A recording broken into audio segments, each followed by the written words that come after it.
স্লোভাকিয়ার প্রধানমন্ত্রী রবার্ট ফিকোকে হত্যা করতে 5 বার গুলি ছোড়ে আততায়ী। গুরুতর জখম হয়ে জীবন মৃত্যুর সন্ধিক্ষণে চলে যান তিনি। তবে শঙ্কা কেটেছে, কাটেনি উদ্বেগ। প্রশ্ন জাগছে, কেন তাকে হত্যার চেষ্টা হলো, কারা রয়েছে এর পেছনে। পশ্চিমাপন্থী গণমাধ্যম ইদানিং পেছনে লেগেছিল ফিকোর। এই মিডিয়ার প্রচারণায় সরকার বিরোধী বিক্ষোভ হয়েছে দেশটিতে। তাই ফিকোর ওপর প্রাণঘাতী হামলার পর কড়া প্রতিক্রিয়া জানিয়েছে দেশটির রাজনৈতিক অঙ্গন। স্লোভাক রাজনীতিকরা মিডিয়ার দিকে ইঙ্গিত করে বলছেন, এবার তো আপনারা সন্তুষ্ট। স্লোভাকিয়ার প্রধানমন্ত্রী রবার্ট ফিকো রুশপন্থী হিসেবে পরিচিত। স্বাভাবিকভাবেই তিনি যুক্তরাষ্ট্র ও পশ্চিমাদের কাছে খুব একটা পছন্দের কেউ নন। অন্যদিকে সদ্যই তার দেশ ফিলিস্তিনকে স্বাধীন রাষ্ট্রের স্বীকৃতি দেওয়ার বিষয়টি চূড়ান্ত করে। এখন আদতে ফিকো কার রোষের শিকার হয়েছেন তা নিয়ে রয়েছে জল্পনা কল্পনা।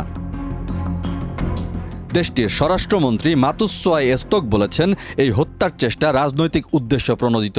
প্রেসিডেন্ট নির্বাচনের পরপরই এই অপরাধীরা সিদ্ধান্তটি নিয়েছিল। এপ্রিলে দেশটির প্রেসিডেন্ট নির্বাচন অনুষ্ঠিত হয়।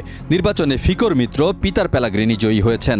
প্রেসিডেন্ট নির্বাচনে তীব্র প্রতিদ্বন্দ্বিতা হলেও পেলাগ্রিনির জয়ের মাধ্যমে ক্ষমতায় ফিকোর নিয়ন্ত্রণ আরও সংহত হয়। গত বুধবার বিকেলে হ্যান্ডলোভা শহরের হাউস অব কালচারের বাইরে রবার্ট ফিকোকে লক্ষ্য করে গুলি চালানো হয়। 4টি গুলি ফিকোর শরীরে বিদ্ধ হয়। সংকটজনক অবস্থায় তাকে হাসপাতালে নেওয়া হলে জরুরি অস্ত্রোপচার করা হয়। এখন ফিকো শঙ্কামুক্ত। হামলায় সন্দেহভাজন একজনকে আটক করা হয়েছে।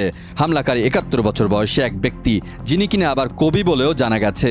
এর নেপথ্যে কারা তা নিয়ে নিবিড় তদন্তে নেমেছে স্লোভাক সরকার। ডেস্ক রিপোর্ট, দেশ রূপান্তর।